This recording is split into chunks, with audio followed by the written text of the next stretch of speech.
आणि पाहतोय देश महाराष्ट्र। आणि पहिलीच बातमी येते मुंब्र्यामधली। मुंब्र्यामध्ये 2 लोकल ट्रेनमध्ये लटकलेले प्रवासी एकमेकांना धडकले। प्रवासी एकमेकांना धडकल्यामुळे रेल्वे रुळावर पडून 4 प्रवाशांचा मृत्यू झाला। 2 लोकलमधून एकूण 13 प्रवासी ट्रॅकवर पडले अशी रेल्वे प्रशासनाची माहिती आहे। ट्रॅकवर पडलेले प्रवासी फुटबोर्डवर उभं राहून प्रवास करत होते अशी ही माहिती देण्यात आली आहे।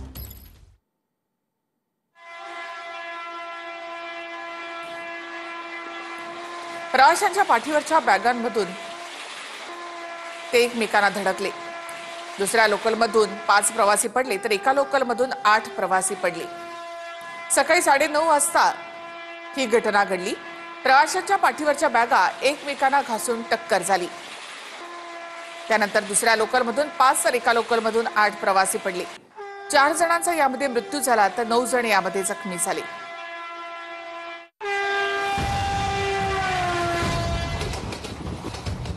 मुंब्र्यातलं धोकादायक वळण जीव घेणं ठरलं। 2 लोकलला लटकलेल्या प्रवाशांची टक्कर। 13 जण ट्रॅकवर पडले, 4 जणांचा मृत्यू, 9 जण जखमी। मुंब्र्यामधल्या याच धोकादायक वळणावर सकाळी 9:30 वाजता अपघात झाला।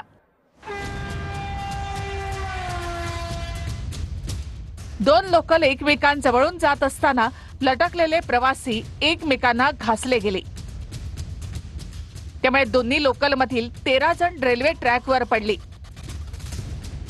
यातल्या 4 जणांचा मृत्यू झाला तर 9 जण जखमी झाले। रेल्वे अपघातामध्ये पोलीस कर्मचारी विकी मुख्यदल यांचा देखील मृत्यू झाला। विकी मुख्यदल ठाणे जीआरपी मध्ये कार्यरत होते। विकी मूळचे जालन्याचे होते। त्यांना 3 वर्षांचा छोटा मुलगा आहे।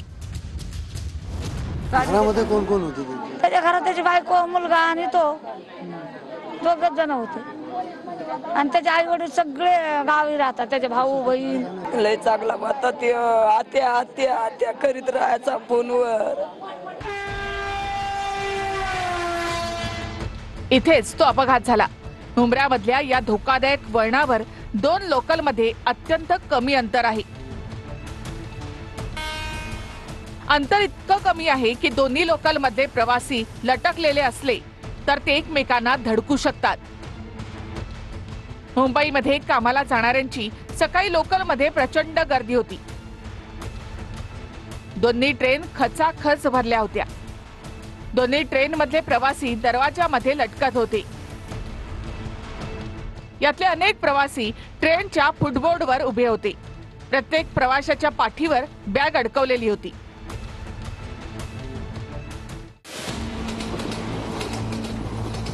मुंब्रा स्टेशन जवळच्या टर्नवर दोन्ही लोकल एकमेकांच्या अगदी जवळ आल्या। त्यामुळे दोन्ही ट्रेनच्या दरवाजामध्ये लटकणारे प्रवासी एकमेकांना घासले गेले।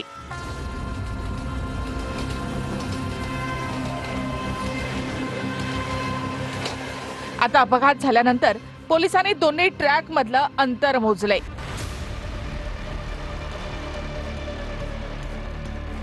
इन्सिडेंट जिथं झाला तिथं तपास होईल। आपण सर जे मेजरमेंट घेतलेले आहेत ते आमच्या अनुषंगाने घेतलेले आहेत। तिथं इंजुर्ड जे पडलेत ना, तो तेवढा पोर्शन जो आहे तो आम्ही मोजमाप केला की कुठे कसे काय पडले आणि काय।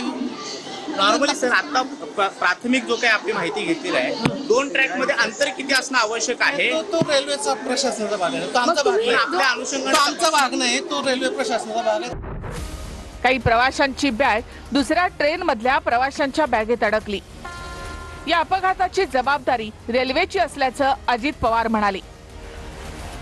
या दुर्घटनेची जबाबदारी रेल्वे विभागाची आहे, हे कुणी नाकारू शकत नाही।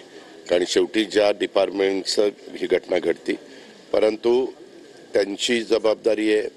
त्याच्यामध्ये त्यांना आता ह्याच्याबद्दलची चौकशी ही निश्चितपणे त्यांचे आदेश निघालेच असतील। माझी आजही मागणी आहे की पहिली दिवा टर्मिनेटिंग लोकल सुरू करा। त्यामुळे जे प्रेशर आहे गर्दीचं, बाहेर उभं राहण्याचं, ते कमी होईल। कल्याण डोंबिवलीच्याही नागरिकांची सोय होईल आणि दिवा, मुंब्रा, कळवा येथील नागरिकांचीही सोय होईल।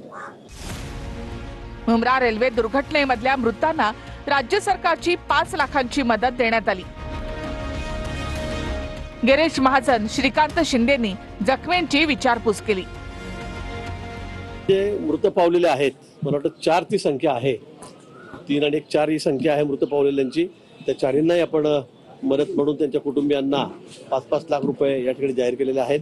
जे जखमी आहेत त्यांना त्याची ग्रॅव्हिटी बघून त्यांना 50,000, 1 लाख, 2 लाख रुपये दिले जातील. प्रवासी दरवाजावरती उभे होते, ते एकमेकांच्या क्लिअरिटी माहिती नाही अजूनपर्यंत कशा प्रकारे घडलंय ते, पण त्याच्यामध्ये दोन्ही ट्रेन्समधले लोक जी आहेत ती खाली पडली आणि त्याच्यामुळे हा अपघात झाला. रेल्वे अपघातानंतर मध्य रेल्वेनं स्पष्टीकरण दिलं. नवीन येणाऱ्या लोकल एसी असतील त्यांचे दरवाजे बंद होतील असं रेल्वेनं म्हटलं. लोकलचे दरवाजे बंद केले तर लोक गुदमरून मरतील असं राज ठाकरे म्हणाले. तर प्रशासनाला एसी लोकलची काळजी पडलीये अशी टीका आदित्य ठाकरे यांनी केली आहे. नवीन जे सगळ्या गाड्या येणार आहेत त्या सगळ्या गाड्या ह्या ऑटोमॅटिक डोअर क्लोजर सोबत येणार आहेत. त्याच्यामध्ये ऑलरेडी ज्या 238 एसी लोकल मुंबई सबअर्बनसाठी घेतल्या जाणार आहेत त्या गाड्या ज्या आहेत त्या ऑटोमॅटिक डोअर फिटमेंटनी येणार आहेत, ऑटोमॅटिक डोअर क्लोजरच्या सिस्टम सोबत येणार आहेत. अहो कसे माणसं राहतील आतमध्ये गुदमरून मरतील, किती गर्दी असेल कल्पना आहे का तुम्हाला?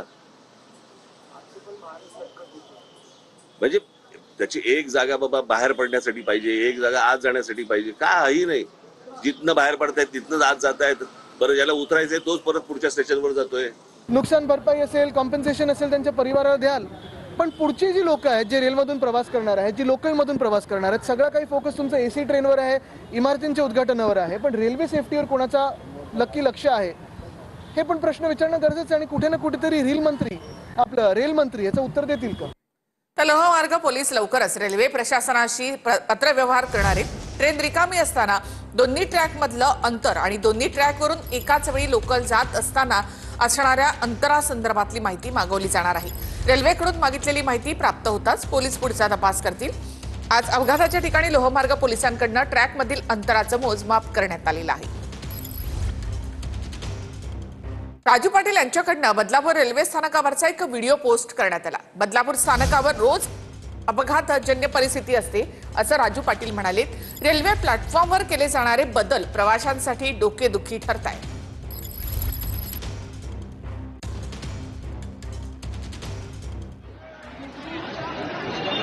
तर राजू पाटील यांनी पोस्ट केलेला हा व्हिडिओ आहे. बदलापूर रेल्वे स्थानकावरचा 2 दिवसापूर्वीचा हा व्हिडिओ असला तरी रोजच अशाच प्रकारची परिस्थिती असते असं राजू पाटील यांनी म्हटलेलं आहे. तर बदलापूर रेल्वे स्थानकावरचा हा संध्याकाळचा व्हिडिओ आहे आणि प्रचंड गर्दी यावेळेला असते. त्यांचं काय ट्विट आहे ते आपण आधी पाहूया.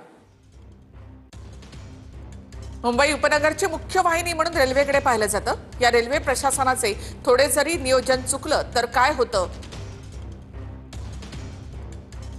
काय परिस्थिती उडवू शकते याचं विदारक दृश्य परळ एल्फिन्स्टन पुलाच्या चेंगराचेंगरीमध्ये संपूर्ण मुंबईनं पाहिलं. सध्या बदलापूर होम प्लॅटफॉर्मवर सुद्धा अशीच अपघातजन्य परिस्थिती रोज पाहायला मिळत आहे. अचानक लावलेले फेन्सिंग आणि प्लॅटफॉर्म उभारणीच्या कामामध्ये चुकलेलं नियोजन धोक्याची घंटा ठरत आहे. रेल्वे प्रशासन याकडे दुर्लक्ष का करते? तुम्ही कसली वाट पाहताय? पुन्हा परळ एल्फिन्स्टन सारख्या एखाद्या घटनेनंच या प्रशासनाला जाग येणार आहे का, असा सवाल राजू पाटलांनी केलाय. तर लोकलच्या याच मुद्द्यावरून बोलताना अबू आझमींनी वादग्रस्त वक्तव्य केलं. बजरंग दल आणि आरएसएसच्या लोकांना रस्त्यावरील जनावरं दिसतात असं अबू आझमी यांनी म्हटलं. बजरंग दल आणि आरएसएसच्या लोकांना माणसांपेक्षा जनावरांवर अधिक प्रेम का, असा सवाल आझमींनी केलाय. जो लोकल ट्रेन है उसमें तो हालत यह है कि आदमी उसमें घुसेगा कैसे, निकलेगा कि नहीं निकलेगा ये भरोसा नहीं. उसका निकलना है दादर में तो जाके कोलाबा में निकलता और चर्चगढ़ निकल पाता बाहर, ये हालत है. मैं बजरंग दल आरएसएस के कार्यकर्ता जो लोग सड़कों पर खड़े होकर के ट्रकें रोकते हैं और कहते हैं कि इसमें भैंस जा रही है तो सिर्फ 7 भैंस जा सकती, 8वीं भैंस जाएगी तो भैंस को तकलीफ होगी. बकरे जा रहे हैं तो बकरे एक क्वांटिटी जा सकते हैं, अगर उससे ज़्यादा क्वांटिटी हो गई तो बकरे को रोको, उस पर फाइन भराओ. उस पर ये यहाँ क्यों नहीं करते वो लोग? जानवरों से इतनी मोहब्बत, इंसान से मोहब्बत नहीं है इनको? सरकार नहीं देख रही है क्या हालत देश की है? आणि आता वळूयात राजकीय बातम्यांकडे. मनसेसोबत युती केली तर चालेल का असा प्रश्न उद्धव ठाकरेंनी आपल्या पदाधिकाऱ्यांना केल्याची माहिती मिळते. तर मनसेसोबतच्या युतीसाठी पदाधिकाऱ्यांनी उद्धव ठाकरेंना ग्रीन सिग्नल दिलाय. जे लोकांच्या मनात तेच आमच्या मनात असं म्हणत आदित्य ठाकरे यांनी सुद्धा या संदर्भात वक्तव्य केलं. तर 2 ठाकरे एकत्र आल्यास आम्हाला काही फरक पडणार नाही अशी टीका राधाकृष्ण विखे पाटील यांनी केली आहे.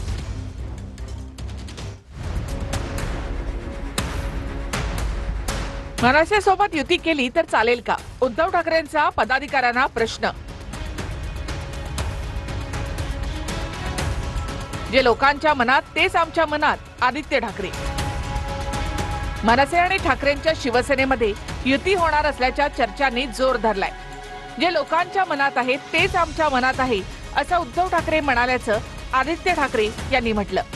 एवढंच सांगेन, परवा जे उद्धव साहेबांनी सांगितलं की लोकांच्या मनात जे आहे तसं होणं हे आमच्या देखील मनात आहे. आणि मी तुम्हाला पुन्हा एकदा सांगतो, एका पक्षाशी नाही तर जे कोणी पक्ष मराठी माणसासाठी लढत आहेत, मुंबईसाठी लढत आहेत, महाराष्ट्रासाठी लढत आहेत, त्यांना सोबत घेण्यासाठी आम्ही तयार आहोत. उद्धव ठाकरे यांनी सुद्धा पक्षाच्या पदाधिकाऱ्यांची मतं जाणून घेतली आहेत. मनसेसोबत युती केली तर चालेल का असा प्रश्न उद्धव ठाकरेंनी आपल्या पदाधिकाऱ्यांना विचारला. ऑलरेडी आम्ही माननीय दत्ताजी गायकवाड यांना आता उपनेतेपद दिल्यानंतर आम्ही साहेबांना भेट दिली आणि साहेबांना भेटल्यानंतर आम्ही ही गोष्टीची कल्पना दिली आहे का मनसे आणि आपली युती करायला हरकत नाही, युती झाली तर चांगलंच असेल, त्या पद्धतीने तुम्ही तुमची बोलणी वरच्या लेवलला करा असा आमच्याकडून संकेत दिलेले आहे. भाजप आणि शिंदेच्या शिवसेनेच्या नेत्यांनी मात्र दोन्ही ठाकरेंच्या युतीमुळे फरक पडणार नाही असं म्हटलंय. 1.5 कोटी सदस्य असणारा हा जगातला सगळ्यात मोठा पक्ष आहे आमचा भारतीय जनता पक्ष. आणि विश्वनेते आदरणीय नरेंद्र मोदींचं नेतृत्व लाभलेलं आहे. कोणी एकत्र येण्यानं कोणी असं आवड निर्माण करत असेल तर ते मला वाटतं त्या कोणी असं म्हणत असेल तर तो कल्पना विलास आहे. असाच प्रश्न राष्ट्रवादी बाबतही आहे. त्यांना ते लागू आहे. राजकारणाच्या ही दोघंही सध्याच्या काळात मूर्त्या नावत बसलेल्या आहेत. ती कोण ह्या नावातनं त्यात गेला आणि त्या नावातनं ह्यात गेला तरी नावा बोडायच्या काही थांबणार नाही. त्यांचं राजकीय उत्थान अजिबात होणार नाही. परंतु दोन्ही बंधू एकत्र येण्यासाठी कुठतर नातेवाईकांची मदत केली, ते नातेवाईक मध्यस्थी करतायत. सध्या यांना मध्यस्थी करण्यासारखे शिवसेनेत ज्येष्ठ लोक कोण राहिलेले नाहीत. त्यामुळे शेवटी आता नातेवाईकांच्या आधारावर यावं लागलेलं आहे. राज ठाकरे आणि उद्धव ठाकरेंच्या युतीच्या चर्चांवर जयंत पाटलांनी टोला लगावलाय. राज ठाकरे आमच्या सोबत आल्यास महाविकास आघाडीची ताकद वाढेल असं जयंत पाटील यांनी म्हटलंय. सगळ्यांचं स्वागत. या महाविकास आघाडीची ताकद वाढवण्यासाठी जे आवश्यक आहे, शक्य आहे ते करणं अभिप्रेत आहे. म्हणजे राज ठाकरेंचंही स्वागत कराल महाविकास आघाडी जर ते एकत्र आले सेना मनसे. राज ठाकरे प्रभावी वक्ते आहेत यात काही शंका नाही. आणि त्यामुळं आघाडीची ताकद वाढत असेल तर का नाही, पण मला माहीत नाही की त्यांच्या चर्चा चालू आहेत किंवा नाहीत, त्यांची इच्छा काय आहे याविषयी मला काही अंदाज नाही. आमची वैचारिक उंची ठरवणारे तुम्ही कोण असा सवाल उपस्थित करून मनसे नेते प्रकाश महाजन यांच्या टीकेवर नारायण राणेंनी उत्तर दिलं. ताकद नाही तर राज ठाकरेंना प्रचारासाठी का बोलावलं होतं असं म्हणत प्रकाश महाजनांनी टीका केली होती. त्यावर महाजन, तुम्ही लायकीपेक्षा अधिक बोलत आहात असं प्रत्युत्तर नारायण राणे यांनी दिलं.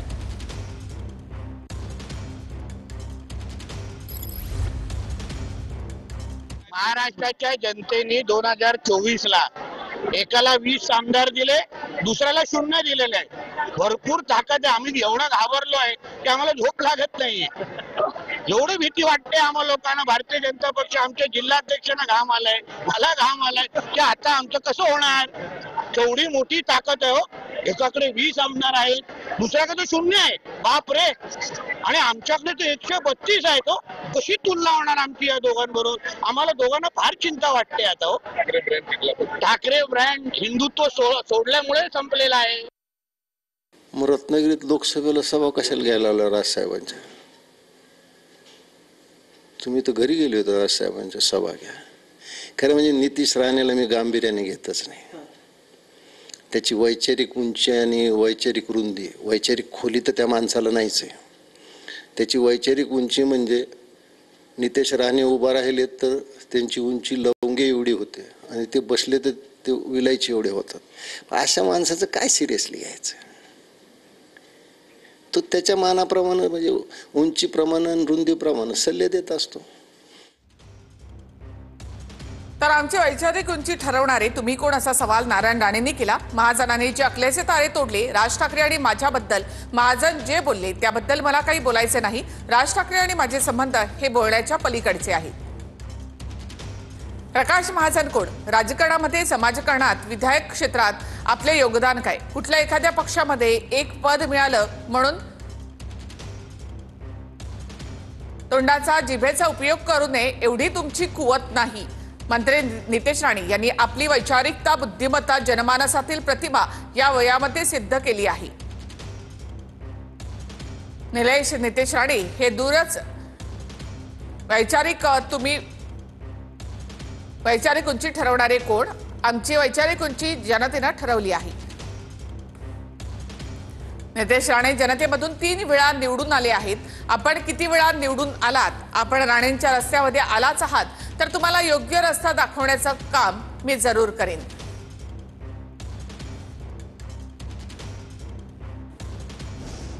तर प्रकाश महाजन यांची मुख्यमंत्र्यांच्या नावानं फेसबुक पोस्ट. नारायण राणेंनी मला फेसबुक पोस्ट करत धमकी दिली असं महाजन यांनी म्हटलेलं आहे. राणेंच्या कार्यकर्त्यांकडून मला शिवीगाळ करण्यात आली, जीवे मारण्याची धमकी देण्यात आली असं प्रकाश महाजन यांनी म्हटलं आहे. माझं बरं वाईट झाल्यास नारायण राणे त्यासाठी जबाबदार असतील असं प्रकाश महाजन यांनी म्हटलंय. प्रकाश महाजन यांनी मुख्यमंत्र्यांच्या नावाने ही पोस्ट केली आहे. तर प्रकाश महाजन यांची मुख्यमंत्र्यांच्या नावाने फेसबुक पोस्ट. यामध्ये नारायण राणे यांनी मला फेसबुक पोस्ट करत धमकी दिली असं महाजन यांनी म्हटलेलं आहे. राणेंच्या कार्यकर्त्यांकडून मला शिवीगाळ करण्यात आली, जीवे मारण्याची धमकी. माझं बरं वाईट झाल्यास नारायण राणे यासाठी जबाबदार असतील असं महाजन यांनी म्हटलं आहे.